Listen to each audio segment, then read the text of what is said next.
Había una vez, hace mucho tiempo, corría el año de 1932. Justina se veía en el espejo, se tocaba las trenzas acomodándole los moños. Abría su vestido rosado, como abanico, y daba de vueltas admirándolo.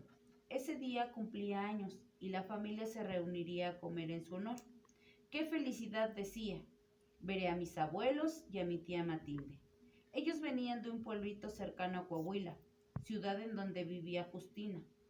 Escuchó que una carreta se acercaba y se asomó por la ventana. Ya llegaron, gritó y salió corriendo. Atravesó el gran patio. Frente a la casona había un pequeño parque lleno de árboles, con un kiosco en el centro y banquitas alrededor.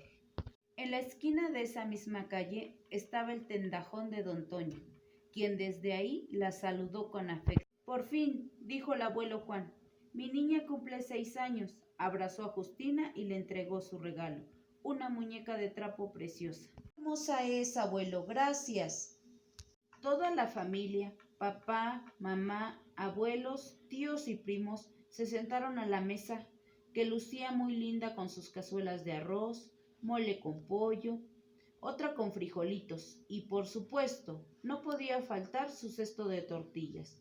Olía tan rico que solo aumentó el hambre. Todos comieron delicioso y por último compartieron el pastel. El abuelo Juan quedó pensativo. ¿Qué pasa, abuelito?, le preguntó Justina. Recordaba, contó el abuelo, si no se hubiera llevado a cabo la revolución, no estaríamos gozando de estos momentos tan agradables. Qué bueno que se conspiró contra el gobierno de Porfirio Díaz, porque su dictadura duró muchos, pero muchos años, y ya molestos con esto, decidimos luchar en su contra. Toda la familia se sentó a su alrededor y le pidió que le contara más detalles. El abuelo siguió. Durante el mandato del general Porfirio Díaz, la verdad, México mejoró mucho política y económicamente, pues mandó construir el ferrocarril central. Pero como siempre, los beneficiados eran los ricos, porque con esto los comerciantes trasladaban su mercancía con mayor facilidad. En cambio nosotros, los que trabajábamos las tierras para que produjeran alimentos, éramos explotados por los que se decían dueños de las haciendas, que nos arrebataron nuestras tierras y nos ponían a trabajar muchas horas al día. No teníamos ni siquiera un día de descanso y el colmo, no recibíamos un salario, ni monedas nos daban. Ahí nomás nos entregaban vales, dizque para cambiarlos por maíz y frijoles, solo en lugares llamados tiendas de raya. Estábamos trabaje y trabaje, sude y sude bajo la mirada amenazante del hacendado montado en su caballote. Esta situación injusta duró 31 años, porque el presidente se reelegía una y otra vez. Por eso todos estábamos enojados. Afortunadamente, no hay mal que dure 100 años. Luego supimos por ahí que algunos grupos de personas bien preparadas, de esas que sí saben leer y escribir porque pudieron ir a la escuela, empezaron a conspirar contra el gobierno injusto, dizque para defendernos del maltrato y del abuso, y para que no se pudiera volver a reelegir el bigotón ambicioso del general Díaz.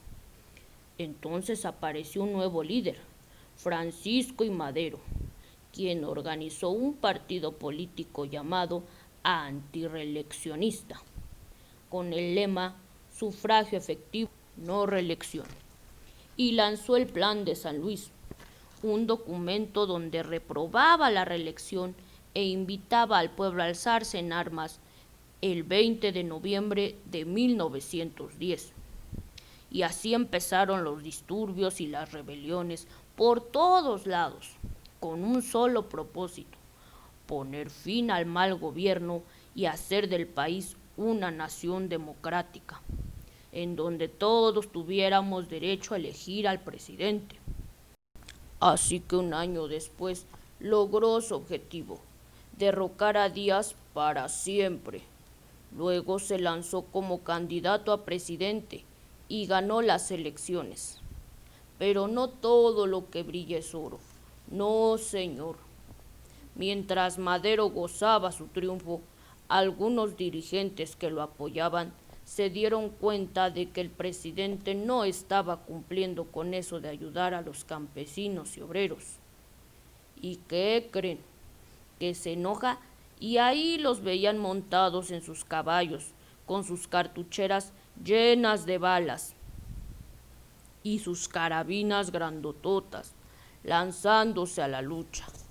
Uno de ellos, el caudillo Emiliano Zapata, ese sí, para que vean, armó una revolución. Valiente defensor de los campesinos, lanzó su plan de Ayala con el lema Tierra y Libertad y luchó para que nos fueran devueltas nuestras tierras. Otro, un campesino llamado Francisco Villa, apareció por el norte, allá por Chihuahua. Era un hombre audaz que utilizó los ferrocarriles, aquellos que les conté, pero para agilizar los ataques revolucionarios y defender a los pobres. Años duraron los combates, hasta que en la Ciudad de México hubo sucesos sangrientos, la llamada Decena Trágica, en donde aparece un tal Victoriano Huerta, traidor y ambicioso, que asesina a Madero para quedarse con la presidencia. Hubieran visto, el país completo era un desorden, nadie sabía nada, hasta que un día un militar bigotón y con barbas largas, llamado Venustiano Carranza, anunció su plan de Guadalupe. Su propósito, recuperar la paz del país creando un documento muy importante, la Constitución de 1917, en donde se escribieron los acuerdos y leyes que pusieron en orden a la nación. Poco a poquito se empezó a cumplir con lo ordenado en esa Carta Magna. Así pasó el tiempo hasta que un presidente, Plutarco Elías Calles, creó el Banco de México y el Banco de Crédito Agrícola, que nos ayudó mucho y poco a poco nos fueron devueltas nuestras tierritas. Eso sí nos benefició a muchos. Hubo un silencio.